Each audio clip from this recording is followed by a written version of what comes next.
Alright guys, so today I'm going to explain why it's important for you to focus on gaining input rather than speaking a language when it comes to achieving a very high level of fluency. So when it comes to, most people think that if they want to achieve fluency in a language, they just need to write a lot. They just need to, speak a lot. And this is just completely false. Because the reality is, we have to understand the difference between competence and performance in language. And competence is basically your intuition of a language, basically how, like your understanding of language, basically how much are you able to understand the language, right? Basically when you read or when you listen, right? And performance is basically your speaking and your writing. So basically output. So competence is input, performance is your output of the language. Now, you need to understand the relationship between these two when it comes to achieving a fluency in your language, because your competence has to be extremely high in order for your performance to also be high. Because you have to think about your competence as the hard ceiling of how good your performance can get. What does this mean? Well, if you want to be able to speak at a college level, right? Or be able to write an essay at a college level, your competence has to match that, which means that you're going to have to be able to understand, you know, the difficulty. You're going to have to learn how to understand college level writing, right? You're going to have to be able to read something in a college level and be able to understand it in order for you to write and replicate the same thing. So, but if your competence was like at a third grade level, your speaking and your writing will only get up to third grade level. It will never go above this. You have to keep in mind, your performance will never go above what you already know, because how are you supposed to say something if you don't know how to understand it? How am I going to say this? Like, if you want to be able to say something in a language, right, or be able to express this thought eloquently, right, you're going to need to know how to understand it first before you can use it, because you have to first understand something if you want to be able to produce it. So this is why it's important when it comes to learning language that you need to focus on competence, on the input, right, and developing the intuition, right? When I say he has a cheeseburger. Oh yeah, he have a cheeseburger. When I say he have a cheeseburger, that sounds off. Your intuition tells you, ooh, this is off, right? This is language, right? If I say I is a monster, we all know that the correct way to say is I am a monster, but why is I is a monster wrong? You guys feel it. You guys can feel that I is a monster just sounds wrong. This is intuition of language. This is your competence. This is your competence.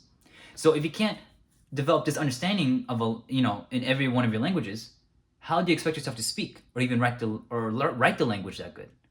So this is why, like, when it comes to learning language, you want to focus on developing your intuition and your competence first, right? Because it's the hard ceiling of how good your speaking and writing can get, right? Because if you want to be able to write at a college level, you're going to have to read at a college level.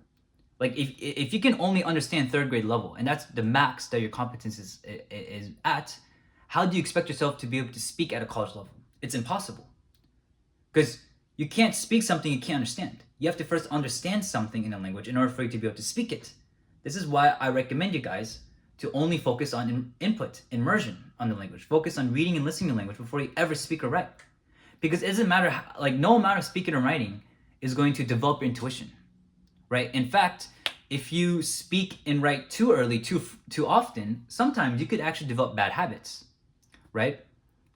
And they're like bad habits in terms of your speech patterns. Like sometimes you get so accustomed to saying a certain phrase wrong over and over and over again, right? Just because at the time you didn't develop intuition, so now you've like ingrained it as a habit, right? And now you have to like go out here and try to fix everything. But it's like, it's hard to do that. It's hard to fix something that you've already solidified. But it's better to get it right the first time.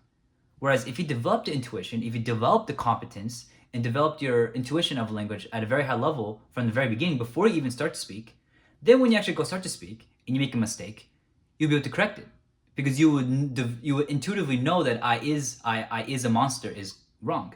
Imagine your entire time you're basically pronouncing things like certain things wrong, right? Imagine you were saying like, oh yeah, he have a cheeseburger. But you're saying he have a cheeseburger when you were trying to learn English, right? Because you wanted to speak the language. But what if he have a cheeseburger is like now an ingrained habit for you? Well, this is just an example. Of course, like, most people won't arrive at this level. But I'm saying like little subtle mistakes you make in the language, right? It's due to you speaking too early and you not developing your competence. So when it comes to learning a language and reaching a high level of fluency, the most important factor is developing your competence, developing your understanding and intuition of the language, focusing on increasing your vocabulary, focusing on increasing your listening, right? Like if you want to get better at writing, you gotta have to read a lot. If you want to get better at speaking, you're going to have to listen a lot and listen to a lot of smart people speak, right? And then once you develop the intuition, then you can go out and speak the language, right? So that's what you guys have to understand, right? Because here's the thing, guys. Let's say your competence was at a college level. Like for me, with my Japanese, it's like roughly like high school senior maybe level. That's like my that's my competence in Japanese, right? So it's up here, right? But let's say I never spoke Japanese, and my performance is up here, right? So I never spoke Japanese, but my competence is up here. If I were to start speaking and practice speaking, it would slowly climb up like this, and it'll actually climb up pretty fast until eventually when I speak a lot, eventually it's going to catch up. My performance will catch up to my competence like this. But my performance will never go above my competence. Remember, your competence is like the hard ceiling of how good your performance can get. So I'll be able to basically speak at a high school level Japanese, like basically I'll be able to speak like how a high schooler in Japan speaks, right? If I have the competence here, I'll be able to arrive at this level, right?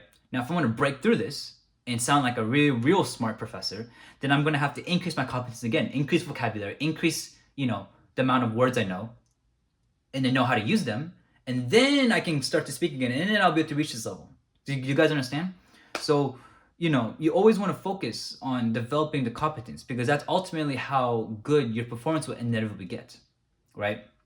So this is one of the things I keep in mind when it comes to language learning is this is the reason why I recommend you guys focus on input, focusing on understanding language first, because that is the most important aspect when it comes to how it reflects on your performance.